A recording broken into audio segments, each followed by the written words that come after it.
When I started babysitting, the parents gave me a horrifying set of rules. I thought I hit the jackpot when a rich family paid me $200 to babysit their child for a night. I never could have guessed this would have led to my life being ruined forever. The children were extremely well behaved and everything went smoothly the first night. The young couple must have thought that I had done a good job because word spread quickly around the rich neighborhood that I was a great babysitter choice. This was perfect for me.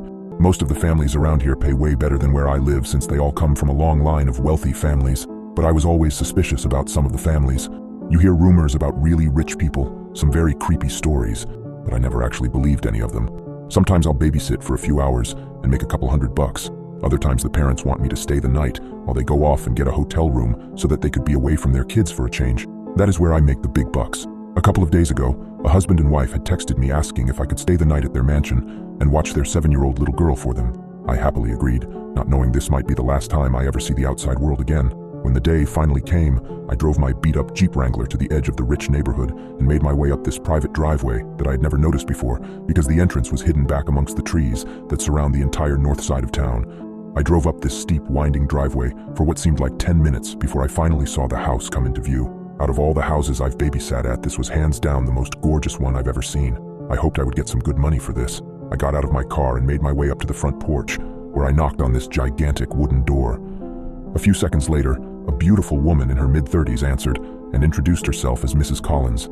She called her husband down, and shortly after, an extremely handsome man, also in his 30s, came walking down the grand stairway, holding an adorable little girl in his arms. The couple seemed very anxious to leave, and even though they were both gorgeous people, I could tell that underneath all of their beauty, they were both extremely tired and haggard from having to keep up with their 7-year-old. They were obviously very excited about having an entire night to themselves, and couldn't wait to get out of there as fast as they could.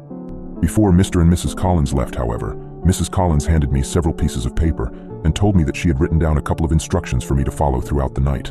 She stressed to me how important it was to follow her instructions, and I assured her that I'd give them a look. I waved to the pretty young couple as they made their way down the driveway in their expensive Mercedes, and then closed the door behind me. I gave the instructions a quick once-over before folding the papers and stuffing them into my back pocket. I'll look at them later, I told myself. How stupid I was to do that. Mr. and Mrs. Collins' daughter Samantha was a very nice young girl who warmed up to me almost immediately, or so I thought. We had spent the next few hours playing games and watching TV. After we finished our 5th episode of Teen Titans Go, I noticed that it was getting late and asked Samantha what her bedtime was. She shrugged, not really giving me an answer, which is when I remembered Mrs. Collins' instructions.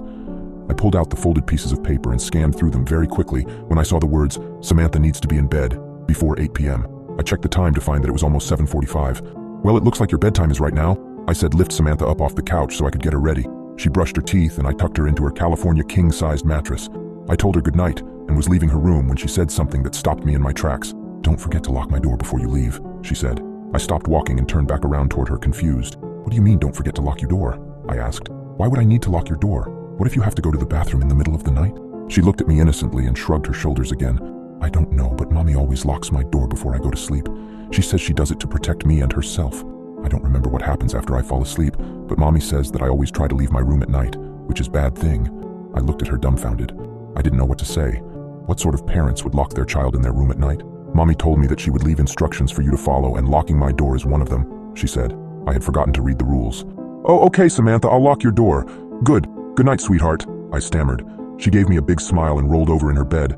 I closed her door and noticed that there was a latch drilled into the door frame that would allow someone to lock it from the outside. I closed the latch and then walked back downstairs so I could read the rest of Mrs. Collins' instructions.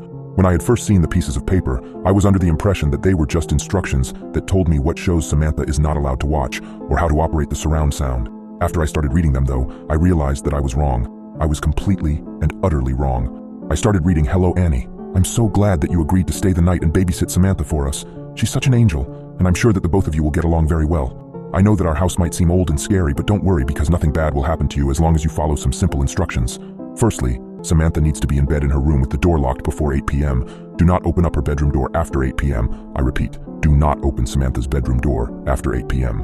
She will try to convince you to open the door in many different ways. She will cry, scream, and threaten you until you give in, but do not listen to her. She can't hurt you as long as the door is closed." At this point, I was confused. Why would I leave her locked in there if she was screaming and crying to let her out?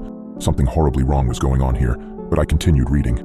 "Between 8:30 and 9:30 p.m., make sure you remain in the living room with the lights turned on. Around this time of night, you may hear scratching and growling coming from Samantha's room or from other parts of the house. These noises are nothing to worry about as long as you stay in the living room. Watch some TV to pass the time. We have a lot of movies to choose from. After 9:30, do not venture into any dark areas of the house. I would recommend that you turn on as many lights as you can before 9:30 so that you don't accidentally trap yourself. You might also happen to see a pair of yellow cat eyes looking at you through the darkness every once in a while. Do not stare at them for more than 30 seconds. These rules were getting more effed up by the second. I started sweating, my body feeling glued to the floor as I read over the strict but extremely terrifying rules that were put in place. Why had I agreed to take this job? At around 10 p.m., it might begin to sound like there are several people walking around in the basement downstairs.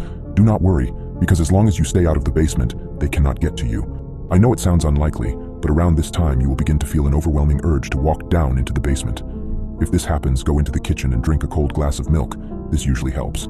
The urge will most likely pass after about 10 minutes, but if the urge is still there after 10 minutes and you don't think that you will be able to stop yourself from walking into the basement, then call either me or Mr. Collins and we'll tell you what to do. Now this next part is very important. You will be sleeping in our guest room upstairs for the night. Before you go to bed, make sure that you leave a plate outside your bedroom door with a piece of raw steak on it. You can find the raw steak in our refrigerator, and leave a glass of milk next to the plate as well. And that's about it. Final rule, don't eat meat after 8 o'clock. They might see it as a threat and will most likely attack you. P.S. Throughout the night you might hear a dog whimpering from somewhere off inside the house. We don't have a dog, so don't go looking for it. I hadn't realized what I had gotten myself into. Right as I had finished reading the rules, it was 8:31, and the growling noises just started. It sounded like they were coming from every room in the effing house. My hands were shaking as I reread the instructions, the realization of what I was dealing with sinking in. I was trapped in a house with something that was far from normal. The growling noises were getting louder and seemed to be coming from every room. I forced myself to calm down, taking deep breaths. I had to follow the rules no matter how bizarre they were. Over the next few hours, things only got stranger and more terrifying. The growling turned into scratching, and sometimes I would hear what sounded like a soft whimpering, like a dog. But I remembered Mrs. Collins's postscript. They didn't have a dog.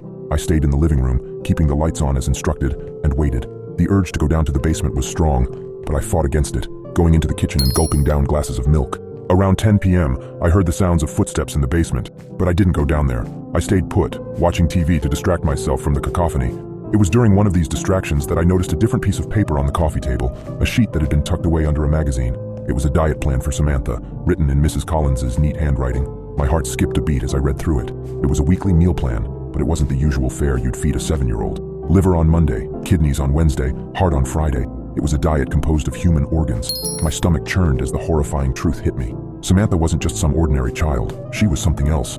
As the realization dawned on me, I heard a loud crash from upstairs. It sounded like a door being broken down. The noise was followed by the soft padding of feet on the staircase. Samantha. I could hear her humming a lullaby as she descended, her voice echoing through the eerily silent house. My heart pounded in my chest as I stood rooted to the spot, my mind racing. I thought back to Mrs. Collins's instructions, her insistence that I follow them exactly. But it was too late for that now. I had made a terrible mistake, and now I was about to pay the price. I could hear Samantha getting closer, her humming growing louder.